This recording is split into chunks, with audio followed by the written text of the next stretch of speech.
In 2010, when iPads first came out, we decided we'd do a pilot program with our August extended students. So it's a small number of students and a small number of staff, but it goes across a range of different subjects. And we just thought what we'd try and do is trial technology in the classroom to see if we could get increased engagement, to see if we could get students to be doing certain things faster, to be able to go further with their studies and to have a lot of fun as they were doing it. And what we did with that pilot project is that we asked a lot of students for their feedback. I think it's a range of things. One is because students, I think, are just growing up with more technology and a greater awareness of technology and a greater need to be expert in the use of technology, so that when they go on to university and go into the workplace and so on, they'll be very familiar with all of these things. And so it's just a natural progression in that regard. But also it has, I think, the potential to impact on the way in which you study and the way in which you interact with your classmates and interact with the teacher.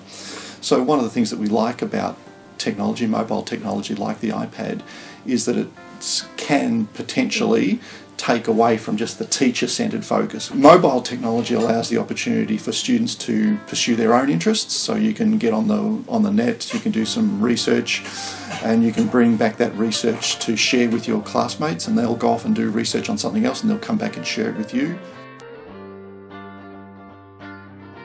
Most of the teachers felt much more confident to do new things in the classroom than they did at the start of that year. Okay. So some surveys that we did showed there was a lot more confidence to do, some new activities, get students to do things like you're doing. So having some non-traditional kinds of activities, they felt more confident to do that. But I guess one of the more innovative things is that we've produced more customised learning materials. So it was a real chance for teachers to reflect on what they'd been doing in the past and think about how to make it more interesting, how to make it more engaging, how to, and it's a process. So now we're seeing some of the benefits of that thinking. Yeah. There was a time that the tube rooms were very empty, so there was tech in the labs and in the library where you'd find computers.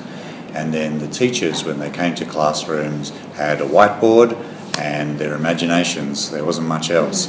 There was some lecture theatres set up with equipment, but it wasn't that long ago that the classrooms were very empty. Since the introduction of the iPad, it's really, it's all about the content that the teachers have reimagined. So they've taken the opportunity in the same time to really think about how they're delivering their lessons and what new things to bring in. And that activity in itself means that there's just a fresh mind given to the same task. So that's been a lift just because we've been, teachers have been looking at things. That's besides the technology. The iPad has not improved teaching and learning for themselves, but overall it has been a big improvement for the college.